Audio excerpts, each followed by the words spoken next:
My wife cheated while I was having mental health struggles, so I made sure to tell everyone what she did and get at her good. Got my revenge. I, 37 male, have been married to my wife, 36 female, for 9 years now, but we've known each other since high school.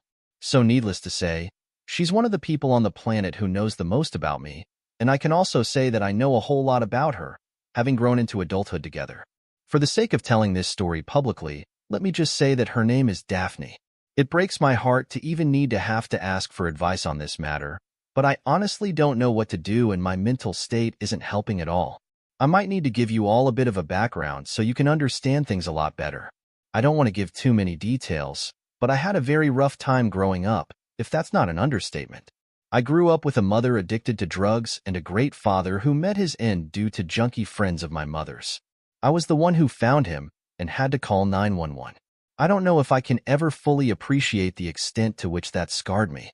I will be honest and say that I grew up presenting my mother, and women in general, very strongly. I entered foster care with a very kind foster family, and I was unnecessarily a jerk to many of the people in the house. But with time, their love softened me, though I was still holding on to a lot of pain quite naturally. I started seeing a therapist very early in my life because I've been dealing with a lot of mental health issues, but I always try to stay positive and fight through things.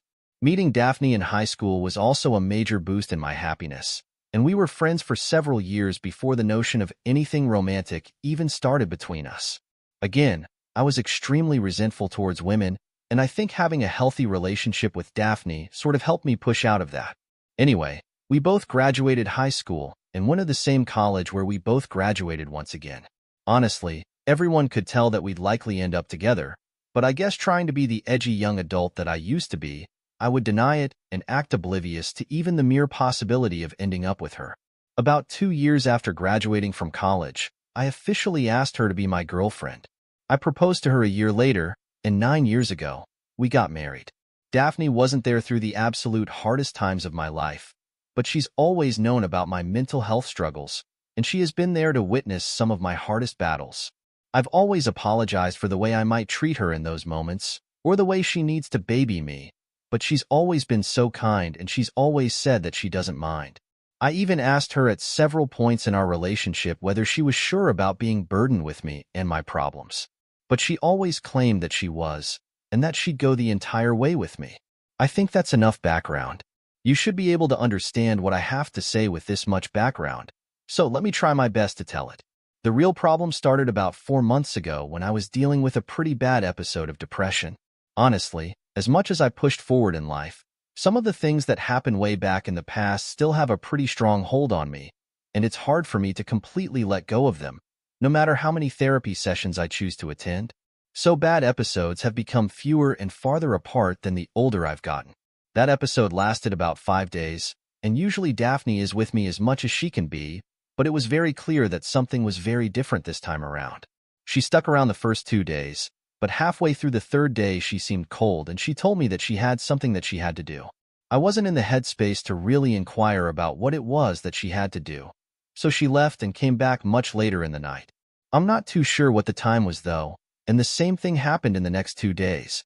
It was the final day that I noticed that she came back around 1 a.m. I didn't have much to say about it though, again because of how I was feeling. It was only when I was fully out of the whole thing that I started to think about it with a clear head. I've known her for about 2 decades, and that was very unusual behavior, so I stayed on my mind for quite some time. To be honest, cheating wasn't part of what jumped into my head because you think that you know people, right? I considered bringing it up, but for some reason I decided to let the whole thing go, which was likely a dumb move. Now, it wasn't until about 2 months later when I had a really bad day that I realized that something seemed to be up. Just like the other time, she basically disappeared halfway through the day, and I knew that something was really wrong at this point. It made the day much worse because it seemed like Daphne was avoiding me, which was very unusual behavior from her.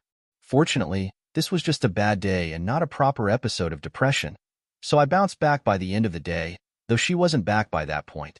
As soon as she stepped back into the house, I paused the game that I was playing, and I asked her where she had been.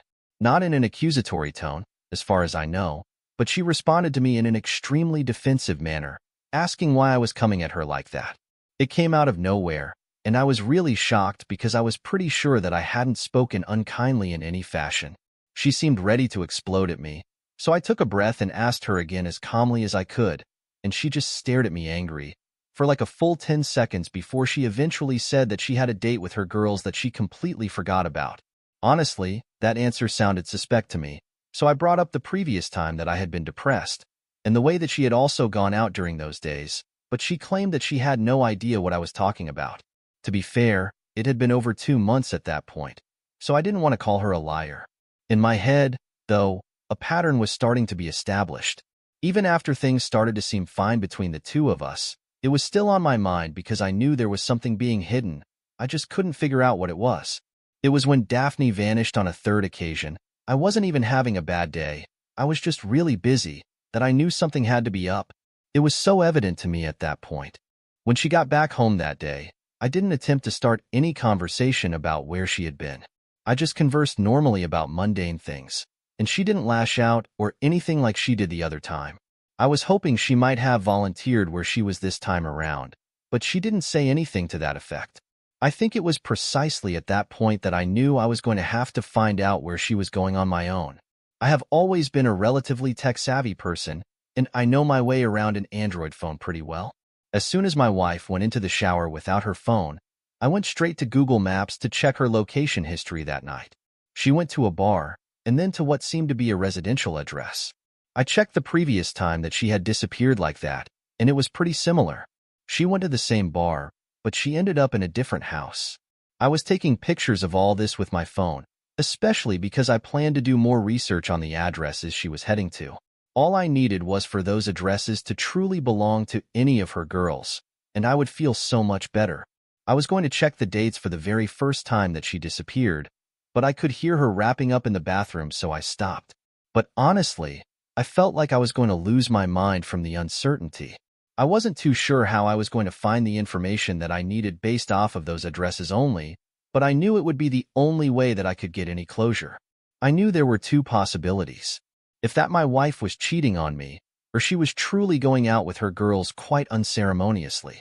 Going out to bars and ending up at someone's home could align with what she had told me, but it also could mean that she was going out to bars and going home with random men. She eventually came out of the bathroom. We did some small talk which I really had to struggle through, and she went to bed. She went to sleep with her phone in her hand, and I carefully pried it out. My heart was beating furiously, trust me. She didn't wake up though, and after doing a little mental math, I checked for the first day that she disappeared suddenly. It was the same thing on all 3 days.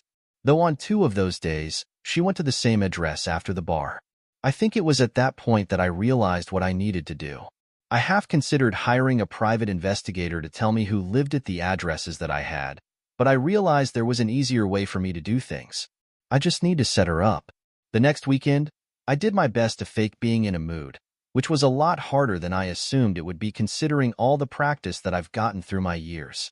Exactly as I wanted, around 6 p.m., Daphne went to the room, came out dressed, and slept out of the house, thinking she was unnoticed. A few minutes later, I went to with the cartoonish disguise of a pair of shades, a jacket, and a baseball cap, and I headed straight to the same bar that I knew she was going to. I really hoped she wouldn't be able to identify me, otherwise my plan might never work again. I walked into the bar, and it didn't take me long to spot her sitting at the bar. She was alone, but she had ordered a drink already. I remember hoping that her friends would eventually join her there.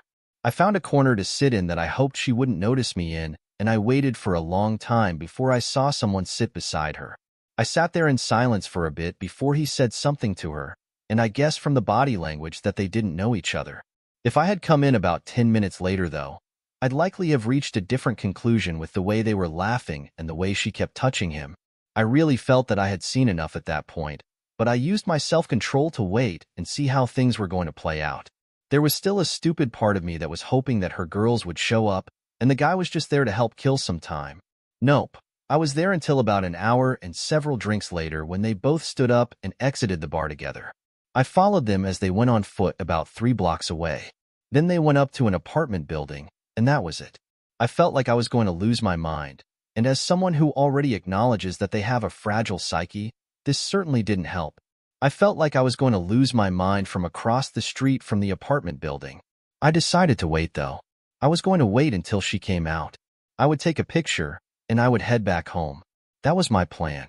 It was my plan until I actually saw her come out with a guy. I took several pictures as they stood under the well-lit entrance to the building, but when they had a parting kiss right there, I had taken my last photo. I stormed across the street against what I knew was my better judgment, and to be honest, I know I was very uncomposed. You can't blame me, though. I can barely remember the things that I said, but I remember that I was shouting and yelling, asking her how she could do that to me, saying that I knew she was up to no good, and so on and so on. I was almost about to slug the guy beside her with the stupid, baffled look on his face before she told him to go back to his house, and he obeyed right away. When it was just me and her, we just stood there staring at each other. I know I was shaking with rage, and I was battling with a lot of very messed up thoughts in that moment. Do you know what it is like to realize that you can never really trust anyone? That anyone is capable of betraying you? I think it was when all these thoughts were pouring through my head that I asked her, why? I'm tired of dealing with your depression and your moods. It's exhausting. I needed happiness. She didn't think much before she let that loose on me, and honestly, I was left broken by these words. Even now, a few days after this thing happened, those words still sting. It was exactly what I was trying to avoid when I wanted her to be sure she wanted something serious with me, because I have always known that I'll be forever burdened with depression, but she seemed to accept me for who I was and who I am. I just started walking away at that point. It took me over an hour to get back home because I was wandering the streets aimlessly. It was dangerous, but part of me wanted to get hurt, honestly. Maybe the pain could end, or something would happen to help me forget about everything. Looking back, that was a stupid thought, but I get where it was coming from. By the time I got back to the house, Daphne was there, and I guess she had enough time to realize how stupid her words were. She started to beg as soon as she saw me, but I said nothing. I went straight to her room and locked the door because seeing her was infuriating me. I wanted to tell her to get out of the house, but at the same time, I didn't want to spare a word on her. I barely slept, but the next morning, I didn't see her. I was glad I didn't need to interact with her, and I didn't care where she was. I still don't know where she is or where she's been, and I don't care, but at this point, I need to make her hurt. I've been living my life with hurt because I lived through so many traumas, and to have a person I thought was my safe space add to it was one of the most painful things that I've been through. I'll be reading every single comment that's dropped here because I have nothing better to do, but I want to know how I can make her hurt the way that she's hurt me. I think that's the only thing that will help me feel some form of closure at this point, because I have no interest in cheating back. Update. I want to thank absolutely everyone that helped me out with my previous post. Honestly, it was really hard to open up like that and expose all my weaknesses, but most of the comments were incredibly kind and supportive, and I'm very grateful for that. It's been quite a while since I made my last post, but I'm glad to say that things are much better for me, and I took a lot of advice that you all gave to plot my next move as best I could. The first thing I did was call her over for us to talk. She had no idea, but I had already spoken at length of divorce attorney, and I knew there was no fixing what we had. I admit that I might have been full enough if she had merely cheated on me once, but after cheating on me with what I assumed were multiple people, and also the horrible words she spoke to me, I knew there was no going back. I wouldn't ever be able to love this woman again. As soon as she got to my house, I asked her to sit down, and she did. I asked her how many people she had cheated on me with, and she initially said just the one, but I kept pressing, telling her that I knew more than she thought I did.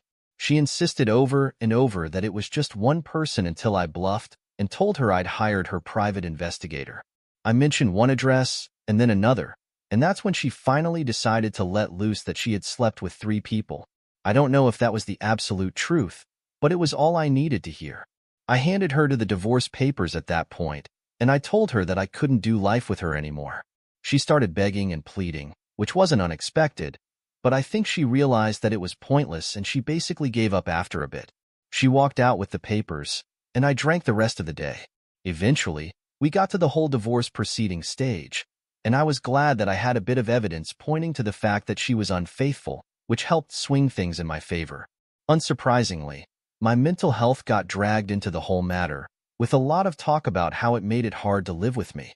Honestly, Things got really dirty at that point, and it was horrible hearing my struggles weaponized like that. Of course, I think most divorces are messy like that as far as movies have shown me. I don't want to bore you with how this side of things went, but it dragged on for a pretty long time. In the end, her lawyer was able to make it seem like her dealing with me, and my mental health had been a major struggle for her, which I can admit it definitely isn't easy, but it wasn't permitted as justification for her infidelity. For the most part, things pushed in my favor. I managed to escape any alimony payments, and I relinquished our apartment because there were going to be too many bad memories for me there. I managed to get the car, though, which was certainly going to be more useful for me than the house would be. After the divorce, weeks later, once I had settled into my new place, I made sure to tell every single person who knew both of us that Daphne and I were splitting up. I went into detail, not telling a single lie, but exposing her for cheating on me because of my depressive episodes. I sent the same text to friends, family, coworkers I was familiar with, and even our former landlady. I needed to make sure that everyone knew that she was a scumbag so that if they wanted to get involved with her in the future, they'd know what they were up against.